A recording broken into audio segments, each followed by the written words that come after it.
Okay, chili lang ang pagbabasa natin about corporation law. Alright? Corporation law, mercantile law pa rin tayo. Corporation law under mercantile law. Okay, so bago tayo magbasa ng mga sinulat-sulat ko rito, meron lang tayong gustong tandaan, no? When it comes to yung about doing business. So, under the law on investments, mere investment as a shareholder by a foreign entity in a domestic corporation or having a nominee director to represent its interest in such corporation is not considered doing business. So, hindi daw kailangan ng license. Okay? And ano ba bang mga terms ang i-define natin under corporation law? Yung equity. Okay. Equity. Equity represents the value that would be returned to a company's shareholders if all of the assets were liquidated and all of the company's debts were paid off. So, equity is yung asset minus debts associated with it. No? Yun yung equity mo. Okay. Nagtapos na tayo dyan. Tungo na tayo sa nationality of corporations. Merong dalawang topic, yung control test and yung grandfather rule. Ayan. Okay. Under the control test, okay. So, under the corporation law, it is determined by the nationality of the controlling stockholders or members. So, yung control test, kadalasan daw, ginagamit siya to determine the nationality of the controlling stockholders. Yun ang nationality ng corporation. So, yung test daw na ito is usually applied in times of war. So, under the corporation law, it is determined by the nationality of the controlling stockholders or members. Yun ang control test. Ano naman yung grandfather rule? So, under the corporation law, nationality is attributed to the percentage of equity in the corporation used in nationalized or partly nationalized area. So, under the jurisprudence, the Supreme Court held that it should be applied only when, number one, the corporation's Filipino equity falls below the constitutional threshold of 60%, or number two, there exists a doubt as to the Filipino to foreign equity. Okay, so yun yung grandfather rule. So ayun naman, mahalaga kasing i-determine yung nationality ng isang corporation kasi, di ba, merong threshold na 60-40. Diba, may ganon. So, ginagamit itong rule na ito, ina-attribute natin yung nationality ng isang corporation to the percentage of equity in the corporation used in nationalized or partly nationalized area. Okay, ano naman yung doctrine of separate juridical personality? Ito, very basic daw ito sa law on corporation. So, basahin natin. Under the jurisprudence, the Supreme Court held that doctrine of separate juridical personality provides that a corporation as a legal personality is separate and distinct from that of the people comprising it. By virtue of that doctrine, the stockholders of a corporation enjoy the principle of limited liability. Limitadong liability dahil may sariling personality ang isang corporation. Under Section 21 naman, yung corporation by estoppel, ano naman yan? Where is that? Corporation by estoppel. All persons who assume to act as a corporation, knowing it to be without authority to do so, shall be liable as general partners for all debts, liabilities, and damages incurred or arising as a result thereof. Provided, however, that when any such ostensible corporation is sued on any transaction entered by it as a corporation, or on any tort committed by it as such, it shall not be allowed to use as a defense its lack of corporate personality. Yun yung corporation by estoppel. Okay, hindi mo pwedeng gamitin yung na-depensa yung kawalan mo ng corporate personality kasi umaarte kang corporation parang ganun yung sense niya. Ano naman ang de facto corporation? Okay, de facto corporation. Existing in fact but not in law. Defectively created but there is exercise of corporate rights. Yun ang sinasabi. So under the Corporation Code of the Philippines, there are 3 requisites for a de facto corporation to exist. 3 requisites. Number 1, the corporation has been formed under an apparently valid statute. This may refer to a corporation law under which the de facto corporation has been earlier created, which has later been declared unconstitutional. This has similarity with the doctrine of operative fact.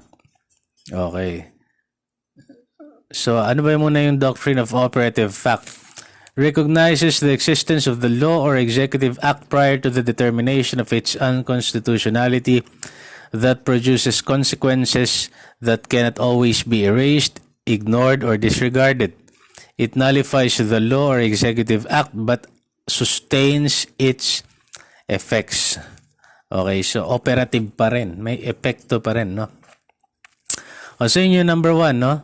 Para masabing de facto corporation. The corporation has been formed under an apparently valid statute, no? Ulitin natin, this may refer to a corporation law under which the de facto corporation has been earlier created, which has later been declared unconstitutional. So, nag-ooperate siya dahil merong operative law. Kaya nga sabi niya, apparently valid statute, no?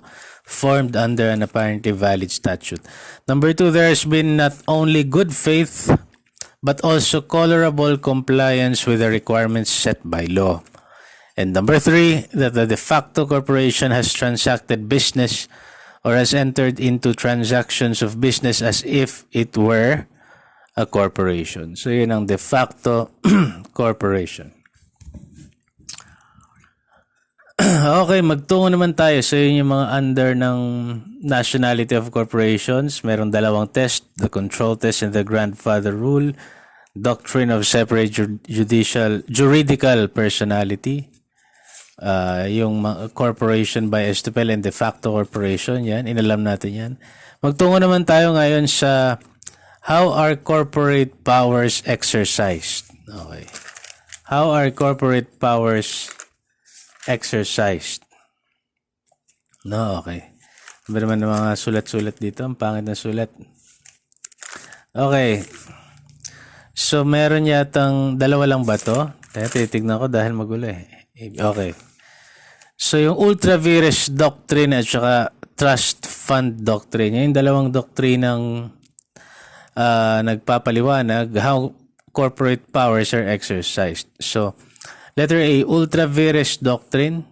So, under the jurisprudence, the Supreme Court held that ultra vires acts entered into by the Board of Directors binds the corporation and the courts will not interfere unless terms are oppressive and unconscionable.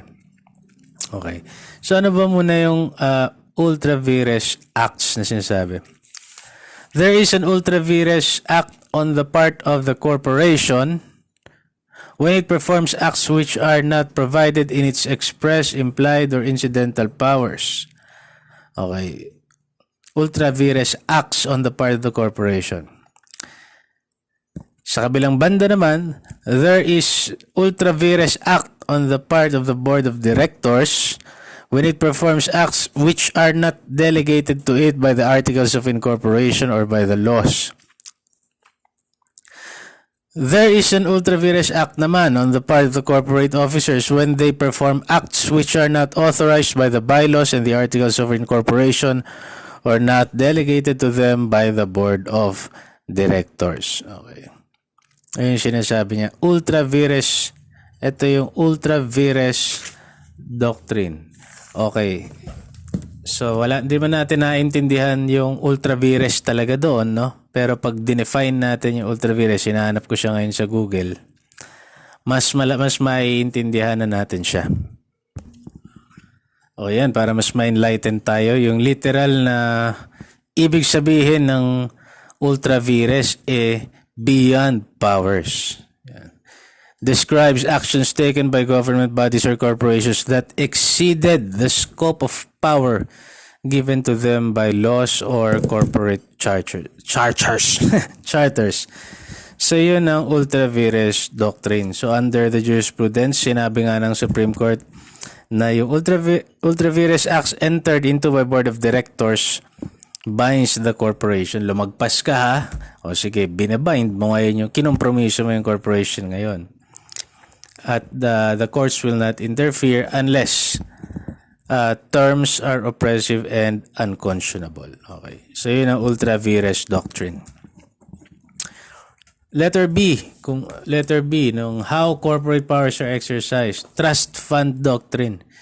So under the jurisprudence, the Supreme Court held that the trust fund doctrine provides that the capital, stock, property, and other assets of a corporation are regarded as equity in trust for payment of corporate creditors.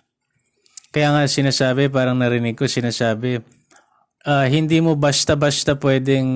pwedeng basta-basta umalis. Paano ba yan term? May legal term yan na isoli mo sa isang stockholder yung kanyang share nang meron kang creditors. Yun ang sinasabi niya. Kasi nung dinefine natin yung equity kanina, represents the value that would be returned to a company's shareholder. Pwede naman i-return yun kung walang creditor. Okay, yun ang sinasabi niya. So ulitin natin, trust fund doctrine under the jurisprudence. The Supreme Court held that the trust fund doctrine provides that the capital, stock, property, and other assets of a corporation are regarded as equity in trust for the payment of corporate creditors.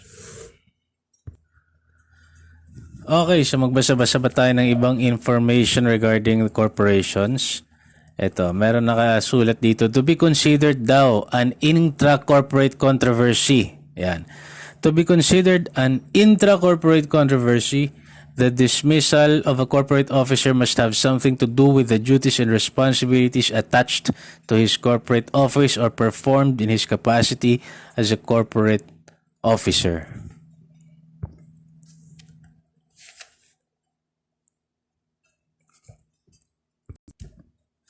At ang intra-corporate controversies, saan ba sila? Sa RTC, Regional Trial Court, at hindi sila sa NLRC. RTC yan, ang intra-corporate controversy. Yan. Okay. So para matawag mo nga raw na intra-corporate controversy, kailangan yung dismissal ng isang officer must have something to do with the duties and responsibilities attached to his corporate office or performed in his capacity as a corporate officer. Okay. Okay, Board of Directors and Trustees. Okay. Ano yung basic principles kapag pinag-uusapan ng Board of Directors and Trustees? Okay, ito yung mga doctrine dyan, tsaka rules. Letter A, ng basic principle ng Board of Directors and Trustees. Letter A, the doctrine of centralized management. Doctrine of centralized management. So under the theory of original power, the source of power of the board comes directly from law, and that board is originally and directly granted corporate powers as the embodiment of the corporation. And letter B, yung business judgment rule. So under the jurisprudence, the Supreme Court held that under the business judgment rule, the courts are barred from intruding into the business judgments of the corporation when the same are made in good faith. O yan. Yan yung dalawang prinsipyo, the doctrine of centralized management and business judgment rule. May babalik natin, may re-relay natin yan doon sa binasa natin, yung ultra vires doctrine. Kaya nga kahit na nag-umarte na raw beyond, diba, yung isang board of directors, no? Hindi pa rin sila makikialam, hindi pa rin makikialam ang courts unless yung terms are oppressive and unconscionable. O magtungo naman tayo so yun na yung dalawang principles ng basic principles ng Board of Directors and Trustees. Magtungo na tayo sa tenure and qualifications of directors or trustees. Okay. Tenure and qualifications of directors or trustees.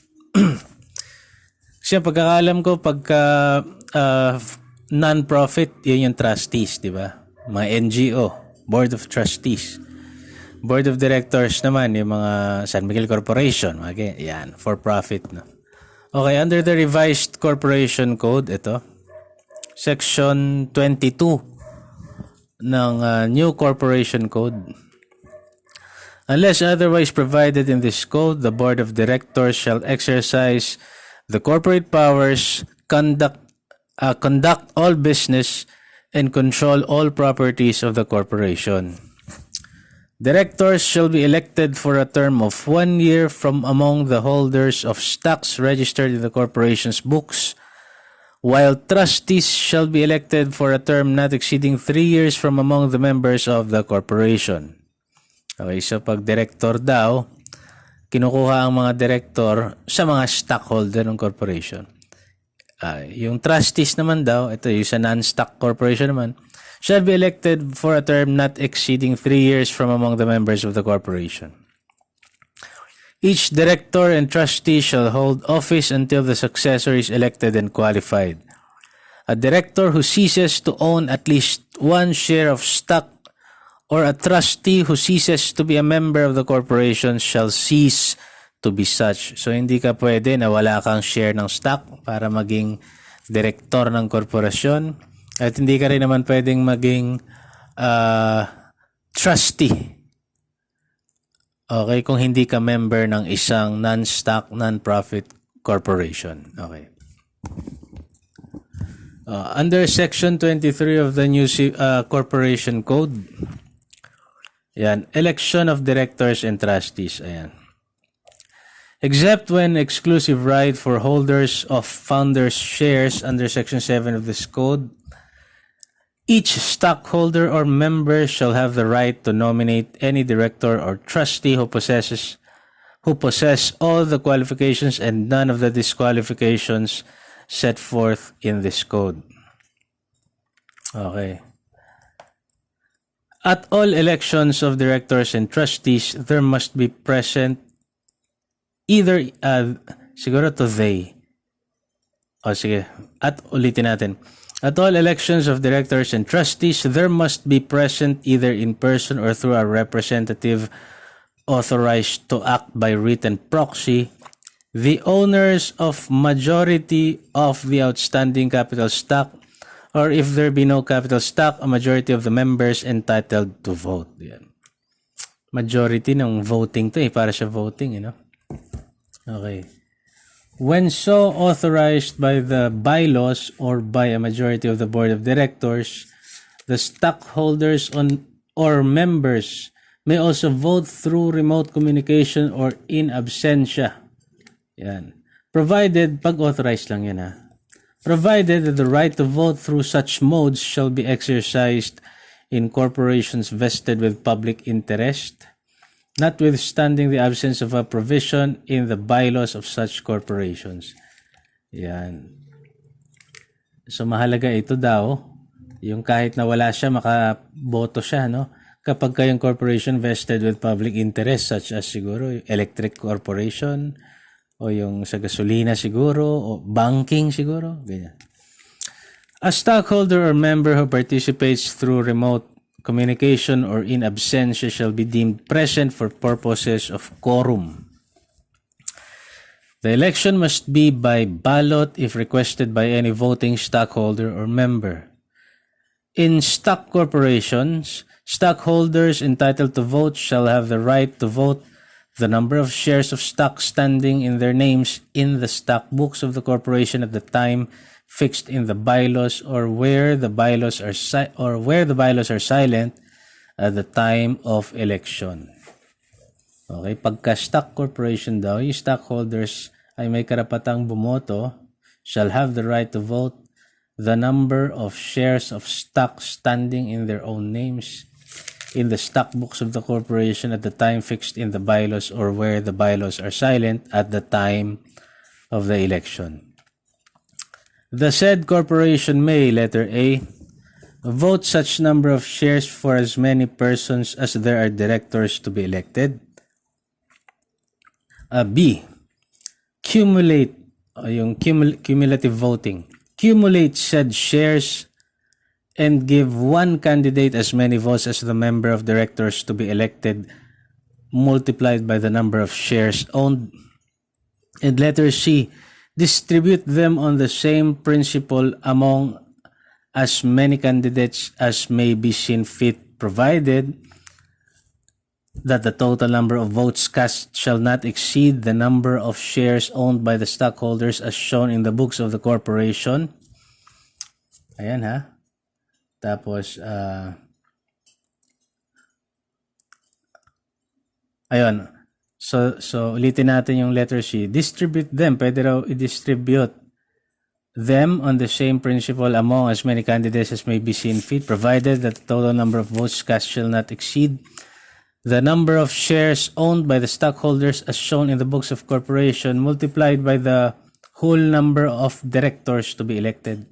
O dili naman daw that no delinquent stock shall be voted. Okay. Stockholders are entitled to vote. Pag stockholder ka, you are entitled to vote. Pag stockholder ka na, ulitin natin, gulo kasi nito nasulat ko eh.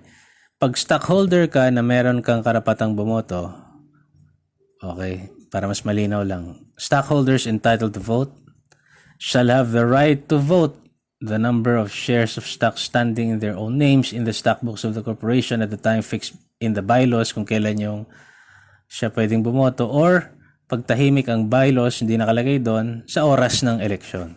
May karapatan siyang. Okay, ay, ang gulo ng mga salita-salita nitong batas, ano? Section 25, Report of Election. Within 30 days after the election of directors, trustees, and officers of the corporation, ano to whether parang generalize na lang. Within 30 days after the elections of directors in stock corporations or trustees ng non-stock and officers of the corporation, the secretary or any other officer of the corporation shall submit to the commission the names, nationalities, shareholdings, and residence address of the directors, trustees, and officers elected. Non-holding of elections, the reasons thereof shall be reported to the commission within 30 days from the date of scheduled election. The report shall specify a new date of election which shall not be later than 60 days from the scheduled date. Section 26 naman tayo of the Corporation Code. Disqualification daw. Disqualification. So if within 5 years prior to the election or appointment as such, the person was, letter A, convicted by final judgment, so disqualified siya.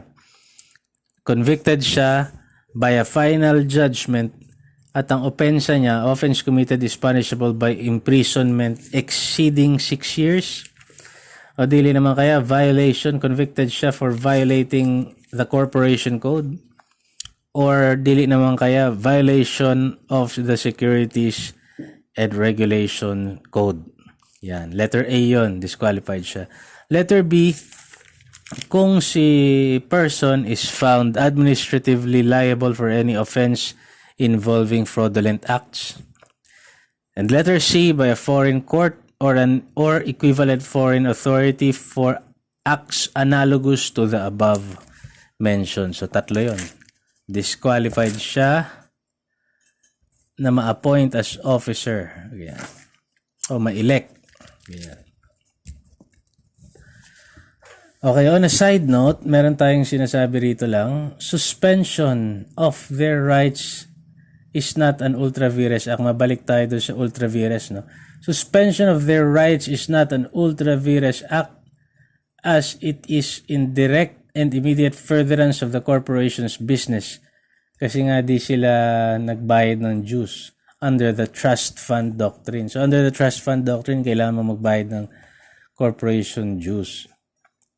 So yung pagsususpend doon sa karapatan ng mga taong yon na makapag suspension of their rights dahil hindi sila nagbayad ng dues, alinsunod raw yon sa batas ayon sa trust fund doctrine. O yan, side note yan. Okay, magtungo na tayo sa section 27, which is yung removal of directors or trustees. Kanina mga election, ngayon naman napunta tayo disqualification tas removal naman. So, removal of directors or trustees under Section 27 of the new Corporation Code. So, by a vote of the stockholders holding 2/3 of the outstanding capital stock, yan, nagkambalsanib yung mga stockholders holding 2/3 of the outstanding capital stock. 2/3 of the outstanding capital stock, pwede ka matanggal. If non-stock corporation naman daw, by a vote of at least 2/3 of the members entitled to vote. Okay. Pwedeng matanggal ang isang director or trustee. Removal shall take place at a special meeting called for the purpose.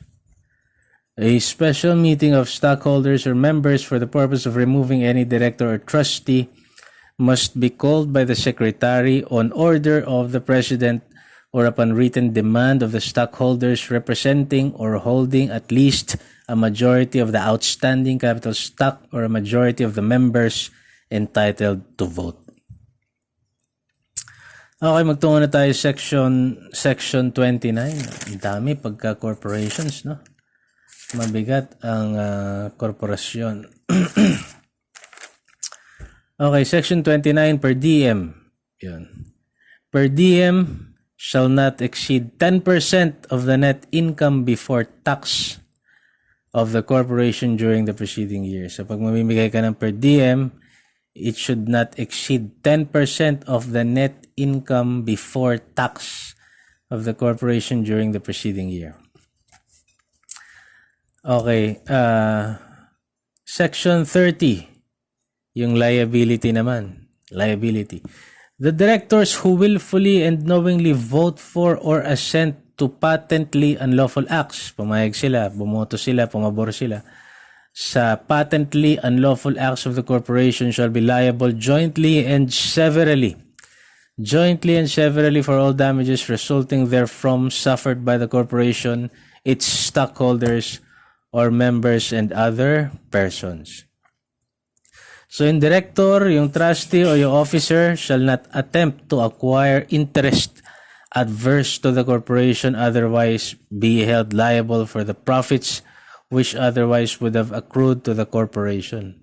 Pero mo, member ka ng corporation, nag-acquire ka ng interest na imbes na kumita yung corporation, may interest ka sa ibang kalaban. No? Diba? Yung liability daw yun. Okay. Stockholders and members. Ito. Stockholders and members naman ang pag-usapan natin.